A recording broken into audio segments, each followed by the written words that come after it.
Are you still in blackberries? Hey everyone, Jill here. Welcome back to Whispering Willow Farm. I'm waiting on my trusty sidekick, but he won't stop nibbling on blackberries. What's that? Garden snack. Man, we have these blackberry varieties that bloom twice a year. And so they put on a second bloom in the fall, and we have quite enjoyed that, I will say. These are amazing.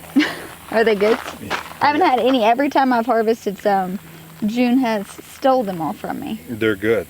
No ants? That's what she kept asking. No ants, Mama? So sweet. Wow. Really good. It's so funny too when you buy fruit in the grocery store versus harvesting fresh. Like, you're used to tasting it cold. And so when you taste it when it's warm, it takes on all these different notes. And also when they harvest them, they have to harvest them prematurely, right, just like many vegetables. So you don't really get that full burst of flavor like you would if you just came out and picked it off the vine. Yeah, I could sit there and eat all night. Yeah, that was amazing. What are we doing today? So I'm out in the dahlia patch, and unfortunately, we're going to be wrapping these up. Our frost is coming soon, and these will not survive the frost. So after the frost comes, we will dig up all these tubers and store them. And we won't actually be digging up all of them and storing them. Some of them we are not going to be growing again. So I'm going through and really trying to narrow down the collection that I want to keep on the farm. But in the beginning of the season, I mean, it was great. I was harvesting, I mean, probably for the last month, I've harvested about 60 to 80 stems twice a week. So really good. And then this week, I came home from HOA and I noticed that the cucumber beetles are some kind of bad. And I'd have one flower that would have 6 to 8 cucumber beetles. They're just these small little beetles. They look a lot like ladybugs, and they're demolishing my plants. And so I thought, I really want to preserve some of these to really figure out what I want my collection to look like. So I'm going to freeze dry some flowers.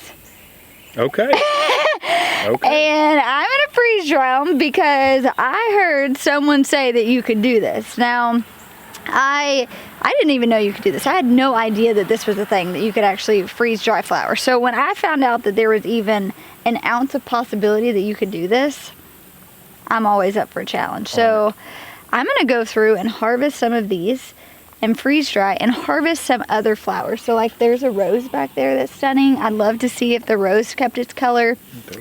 The tangerine skies, which is a David Austin rose on our arbor coming in, is starting to put on some late blooms. So I'm going to grab some of those. So I've got my basket and my pruners. Look how pretty. I know. I scored this for $8 at a outdoor flea market. Score. Score. So let's harvest some flowers. And What do you want me to do? I was thinking maybe you could sit here and look pretty. Well, you do that really well. I was thinking you could kind of follow along with me with the camera. And also there are so many monarchs in here. You see that monarch over there? Mm-hmm. I mean, yesterday I came out here and there were, no lie, probably like 20 of them. We got plenty of milkweed around here. That's true. All right, so yeah, if you want to be my cameraman, help me dodge all the bees. That would be great. Apologize up front.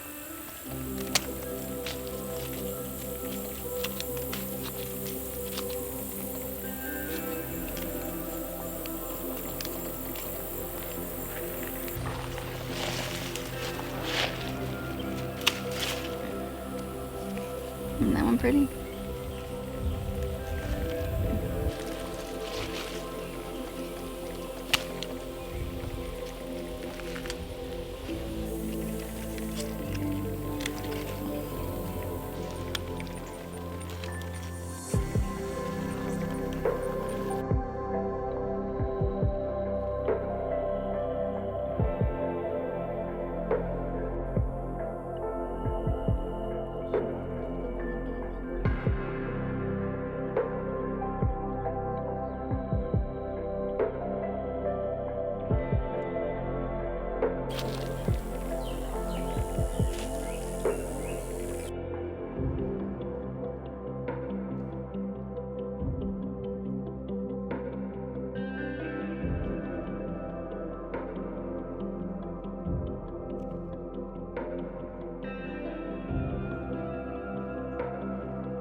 Yeah, so the cucumber beetles are quite a nuisance.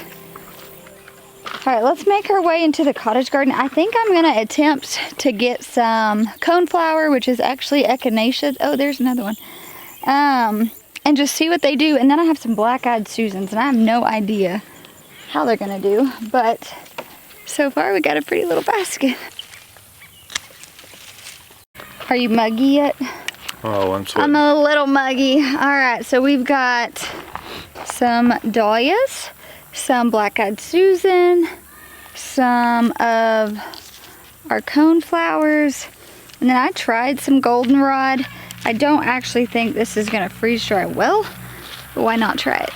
Alrighty, so we have made it back in the house. Nathan went ahead and turned on our freeze dryer. So we have got the medium Harvest Right freeze dryer. We use it mainly for preserving our fruits and vegetables on the farm, but I am excited to see if this is gonna work for flowers. So it comes with these nice little trays. So we're just gonna line these trays. Right now you can get $100 off any freeze dryer if you use code Whispering Willow 100. So I'll put the code here, but it'll also be down in the link below. So if you've been thinking about a freeze dryer, for the month of October, they've given our viewers a fun little That's right, and they hardly code. ever go on sale, so. That's true. Right, so what I'm doing is just cutting some of the stem off, and then I'm actually gonna pass it to you and let you line this on here and kind of tell me how many we can get. Okay. So I'm gonna cut, we'll create a little assembly line here. Okay. Let's see.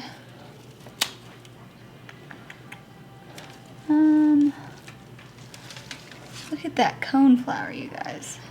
Yeah, those are cool looking. Yeah, they're really cool. They look like jellyfish. They too, kind of.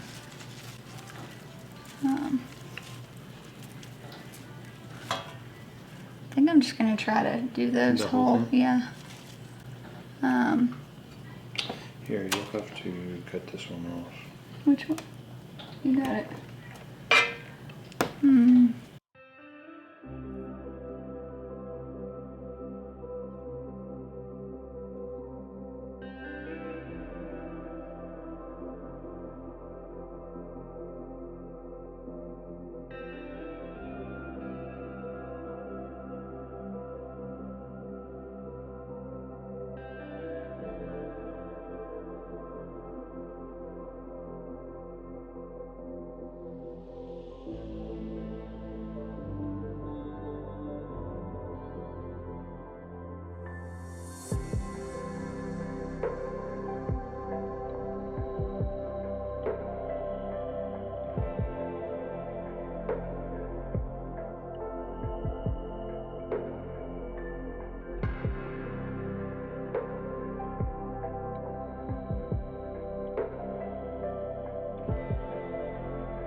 Alrighty, so one thing that we did do, because Nathan and I have kind of researched this, I don't want to waste my time, and while it's not expensive to run your freeze dryer, it did take me and Nathan a little bit to go outside and harvest these, so I want to make sure that I'm getting the best success. And a lot of what I saw was saying dunk your flowers in water first, and it helps preserve the color and makes them more vibrant and sturdier, versus not dunking them in water.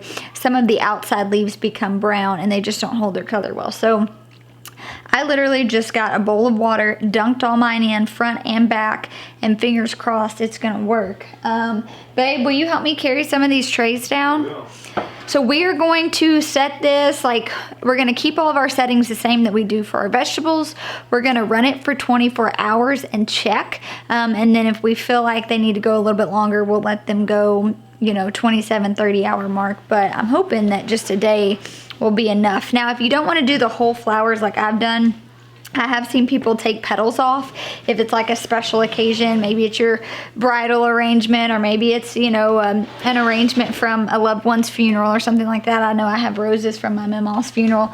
So it depends on what you're wanting to do with it. For me, I'm kind of just trying to preserve for the sake of keeping, like knowing my collection. So I'm kind of freeze drying these for a little bit different purpose than some of you guys might be.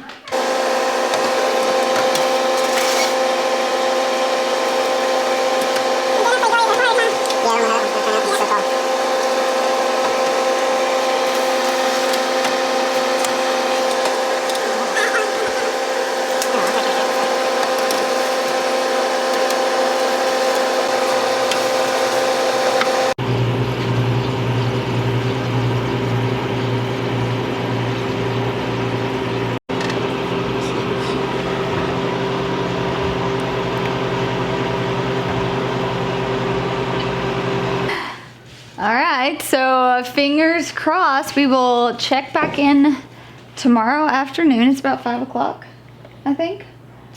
Yeah, 5 o'clock. So we'll check back in tomorrow, see how it does.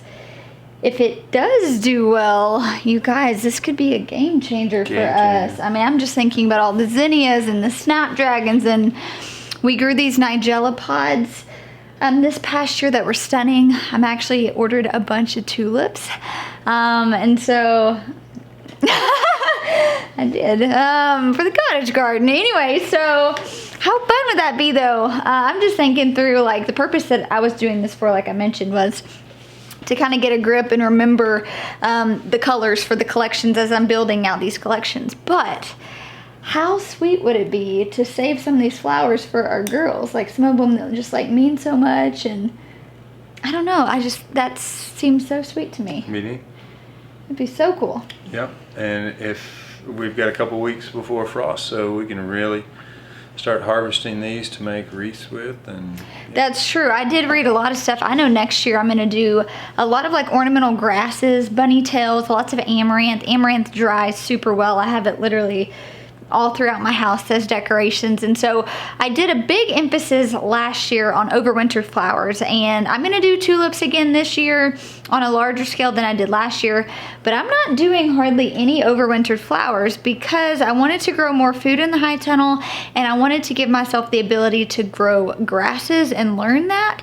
And since we've kind of really just shifted a bunch for the dahlias, that kind of took a lot of the focus, but it'd be really cool to see how I could freeze dry those. The only thing that might be a bit challenging with that is the size. So you might have to cut it up into smaller and then kind of piece it together on a wreath. But lots of fun possibilities. I'm excited.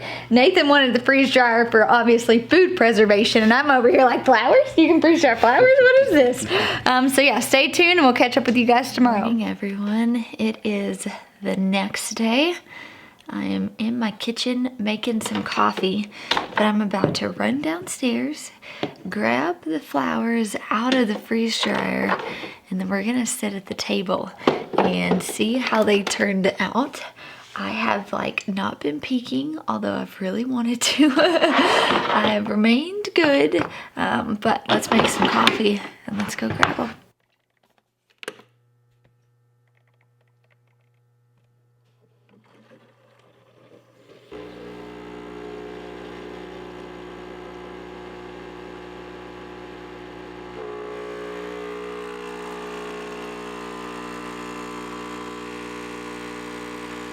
All right, I got my coffee.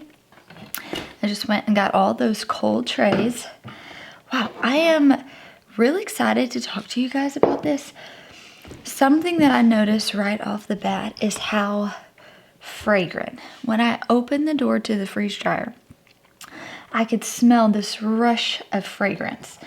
And so that to me is really surprising.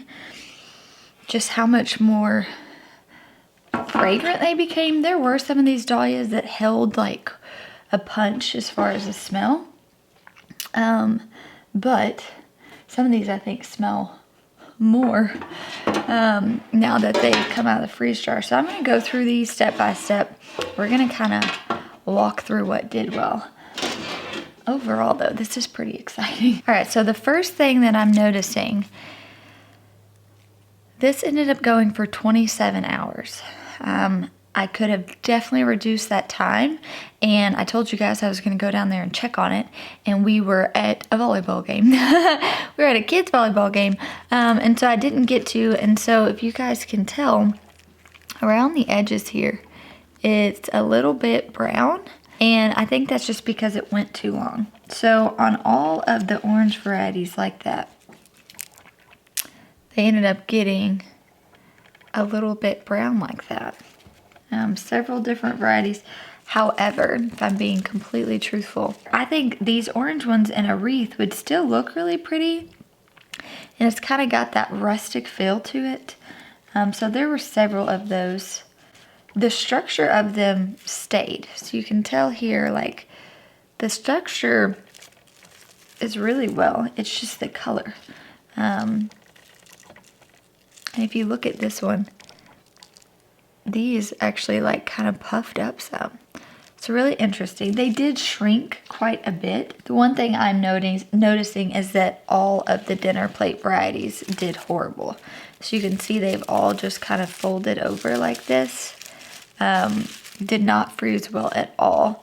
One thing I am thinking is I could remove the petals on the dinner plate dahlias and do something fun, toss those in an ornament or something like that. But I did 4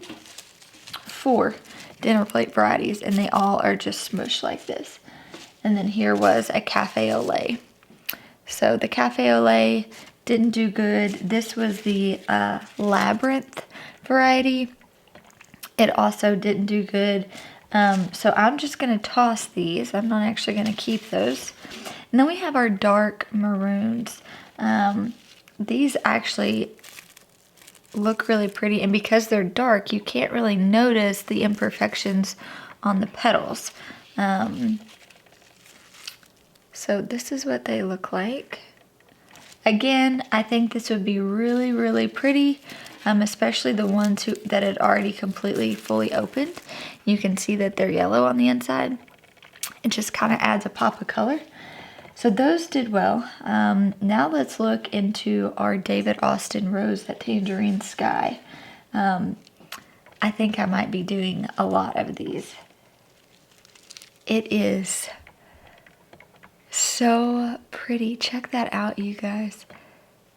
I mean, it's stunning. The good thing about the David Austin is that there's so many different curves to it and colors and textures as is, that it staying in there longer did fine. I mean, look at that. That's really pretty. So it did well.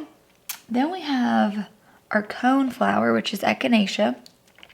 I took the petals off of some because I thought that the little spikiness would be cute, like secured onto a wreath. And I mean, this held its structure fantastic. But then even the ones that I kept the petals on did really good. Now the petals, you know, kind of moved a bit, but I've been able to go through and kind of manipulate them back, and it doesn't seem to affect them.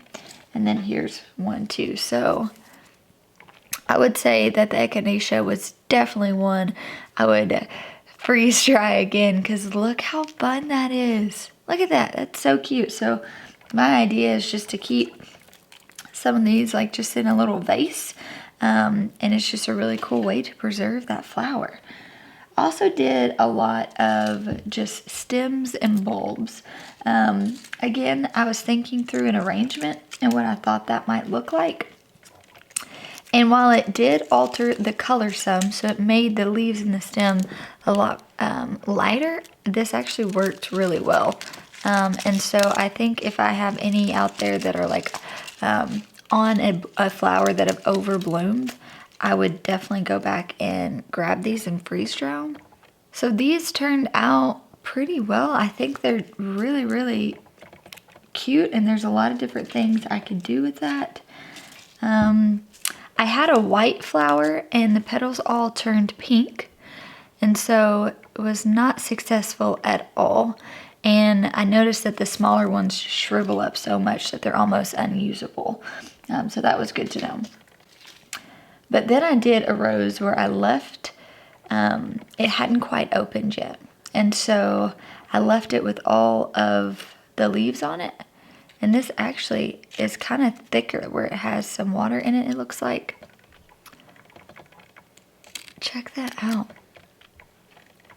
So I think these roses are kind of where the sweet spot is. So I would say if you have any sort of, you know, bouquet that's special to you, whether it's a wedding bouquet, whether it was whatever, I think the roses you could most definitely freeze dry, because here was the pink one. And even though the shape's a little different, the color is spot on. So if you're wanting to keep that in a keepsake, I could see doing that for my kids. I think it's stunning. And then we have the Black-Eyed Susan, which also kept its structure and its color fantastic. So this is real encouraging to me because these are filler flowers that I'm using, but I'm also like trying to dry some. And these hold their structure way better being freeze dried than they do just being hung up dry. And so look at that. These are great. And then the last thing I want to share with you guys that I freeze dried that I think I am the most excited about, because I talked to a few people and everyone told me, I don't think this is going to do well. I don't think you should do this. It turned out perfect. Like, it turned out so perfect. And that was the goldenrod. Oh, look at that. So the color is exceptional. It's holding its structure really well. So I did take some of this goldenrod and I tried to hang it up to dry. And when I did that, all of the petals started falling off of it. And I realized quickly, that's not really a great preservation method. So I was actually just going to harvest it and put it in some oil or a tincture or something like that. But you can see how stunning this is. You can see how beautiful this would be in arrangement. I decorate with a lot of dried flowers in my house. And then even just if you're wanting to use this for medicinal purposes, maybe put it in with an oil, you can just freeze dry a bunch of this, grab it when you need it throughout the winter and make those things in small batches. So I know what I'm going to do today. I'm going to go out there and I'm going to harvest all of this goldenrod because I'm starting to see the last bit of goldenrod bloom. We don't have a ton of it on our property, and it's kind of sketchy going to forage for it. You got to just like wade through all the bush, and so I think I'm going to harvest all of it, freeze dry it all, keep some just so it will look pretty out decorated, you know, in my house, but then the rest of it I'm going to store. That way I can have it to use for different tinctures and oils throughout the winter. And so I had no idea you could do this. I would encourage you to play around with it. I have been told that zinnias do really well. However, I don't have any zinnias right now. We've already pulled out all of our summer crop. So I know next year I'm definitely going to be trying to freeze dry some of these zinnias. But I would say it was about a 50-50% success rate. Like, I really loved this echinacea. I really loved the Black-Eyed Susans. I think that the roses did great, but not completely impressed with the dahlias, and I think that that was probably just because the length of time I left them in there. So there's some room for improvement. This one actually looks really cool that had been completely bloomed out. So I mean, some of them are cool, but they did shrink up way more than I think I was anticipating that they would. So not quite sure this would work for what I was wanting to do as far as kind of hone in that collection better. But again, if you're wanting to do a keepsake, or maybe just have decoration, or if this is an herb that you're wanting to keep to do something with throughout the winter, I think this is a great option. I think it's really, really cool. Nathan better watch out. I'm going to take over the freeze dryer with all the flowers. But I hope this video just showed you that You can do more with your freeze dryer than food. There's room for exploration there, and I would encourage you guys, go out into your gardens, go out into your yard, forage, try some things. Even when it comes to food, there's a lot of different things you can preserve in the freeze dryer that you might not think. So the link for the freeze dryer that we have is going to be down in the description, along with that $100 off code if you're looking at buying one. But thanks for hanging out with us yesterday in the garden, and then this morning sitting at the kitchen table looking at all these. It's always such a joy to be able to hang out with you guys. So cheers to a good weekend. I'll talk to you soon.